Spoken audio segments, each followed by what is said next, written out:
Welcome to Pathshala Online. My name is Ayush Shukla and I will teach you chemistry class 10th and topic is double displacement reaction.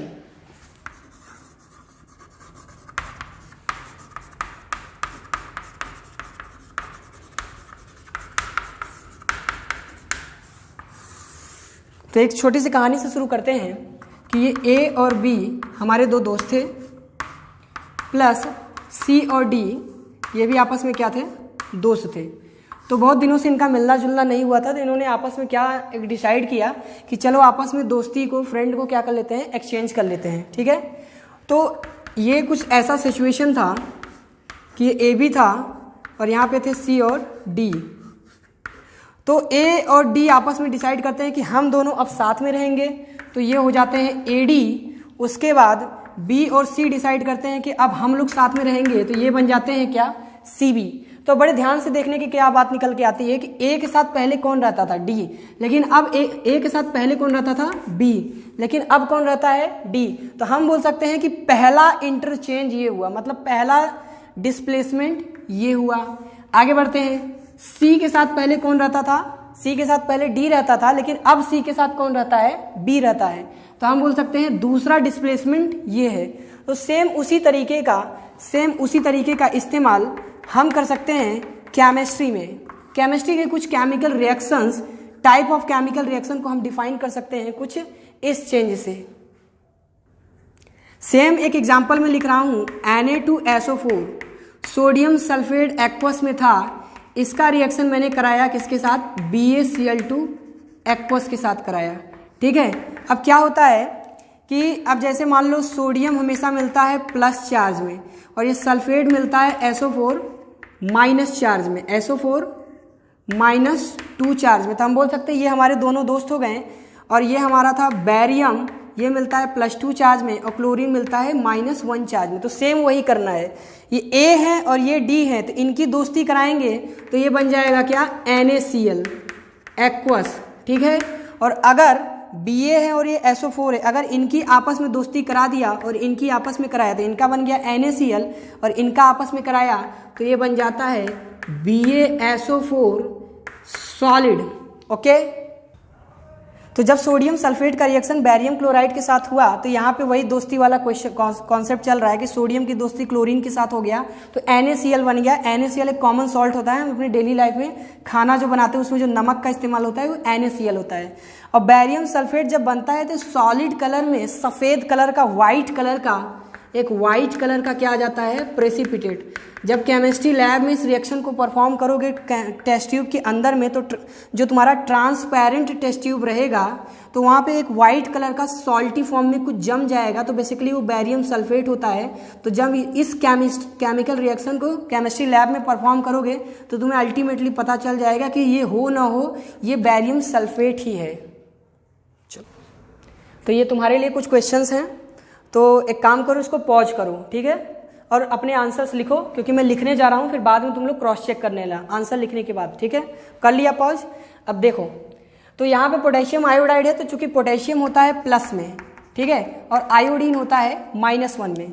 ठीक है, यहाँ पे जो lead होता है Pb वो हमेशा होता है +2 में और जो कंप्लीट NO3 होता है -1 में। तो अब क्या करना है, पोटेशियम की दोस्ती पहले से आयोडीन से थी, अब पोटेशियम किसी दूसरे से दोस्ती करेगा, तो तुम्हारे दिमाग में लॉजिक आएगा कि सर Pb +2 से करेगा कि NO3 -1 से करेगा। तो नॉर्मल बच्चा यहाँ पे कंफ्यूज हो जाएगा, तो कंफ्यूज नहीं होना है, ये पॉजिटिव चार्ज है तो ये निगेटिव चार्ज है, तो पॉजिटिव ही निगेटिव को क्या करेगा, अट्रैक्ट। तो यहाँ पे आंसर बन के आता है KNO3 एक्वस। ठीक है, और यहाँ पे लेड आयोडीन के साथ जुड़ के बनाएगा PbI2। ठीक है, ये सॉलिड कलर का होता है और एक येलो कलर का प्रेसिपिटेट टेस्ट ट्यूब के नीचे क्या करेगा, येलो कलर का प्रेसिपिटेट बना देगा। ठीक है, इसको करते हैं, पोटेशियम आयोडीन के साथ जुड़कर बना देगा potassium iodide. Okay, barium bromine के साथ जुड़ के बना देगा BaBr2।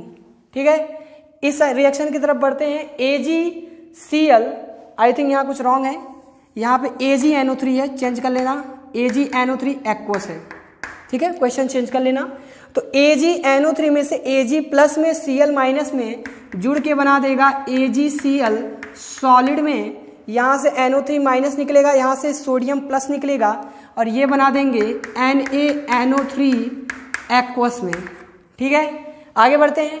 ये तो बचपन में पढ़ा होगा HCl और NaOH, एसिड बेस रिएक्शन। जरा ध्यान से देखते हैं यहाँ पे कैसे निकलता है। सोडियम प्लस में निकलेगा, Cl माइनस से दोस्ती करके बना लेगा क्या, NaCl एक्वस।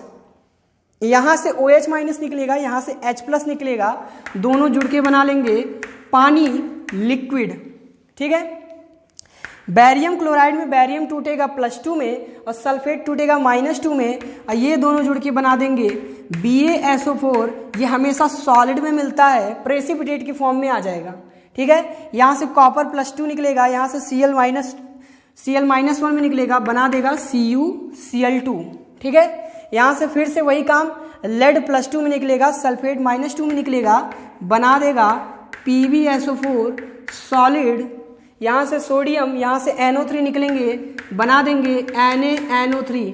तो कुछ नहीं करना है, कैटायन और एनायन को आपस में क्या कर दो, एक्सचेंज। यहाँ से कॉपर निकलेगा +2 में और यहाँ से सल्फर निकलेगा, दोनों बना देंगे कॉपर सल्फाइड। उसके बाद यहाँ से SO4 निकलेगा, यहाँ से H2 निकलेगा, ये दोनों बना देंगे H2SO4। ठीक है, लास्ट वाला क्वेश्चन करते हैं। Pb+2 सो आयोडीन -1 में है तो ये बना देगा फिर से क्या, PbI2 सॉलिड में और यहाँ से NO3 माइनस, यहाँ से सोडियम, ये जुड़ के बना देंगे क्या, NaNO3। तो देखो पेशेंस के साथ सारे क्वेश्चंस को सॉल्व करो, उसके बाद आंसर को देखो। ओके, तो ये हमारा रहा डबल डिस्प्लेसमेंट रिएक्शन तक खत्म हो गया। इसके बाद हम पढ़ेंगे रिडॉक्स रिएक्शन, हमारा लास्ट टॉपिक रहेगा। उसके बाद कुछ हम उसके डेली लाइफ के जो एग्जांपल्स होते हैं रिडॉक्स पे, हम उसको डिस्कस करेंगे। उसके बाद हम लोग डिस्कस करेंगे NCERT के क्वेश्चंस के बारे में। और हाँ, ये सभी जितने भी रिएक्शंस हैं, इन सभी को रटने की बिल्कुल भी जरूरत नहीं है, इनको समझने की कोशिश करो, क्योंकि कैटायन एनायन का क्या हो रहा है, जस्ट एक्सचेंज हो रहा है। हाँ, कुछ जगह पे दिक्कत हो सकती है कि सर जैसे Pb पे चार्ज कितना होता है, तो थोड़ा प्रैक्टिस करोगे तो याद हो जाएगा। और बहुत ईजी एग्जाम्पल्स क्या करो, याद कर लो। ठीक है, और हाँ बच्चों, जानते ही हो, शेयर करो, सब्सक्राइब करो और लाइक करो और अपने दोस्तों को शेयर करो और हाँ कमेंट भी करो यार। ओके।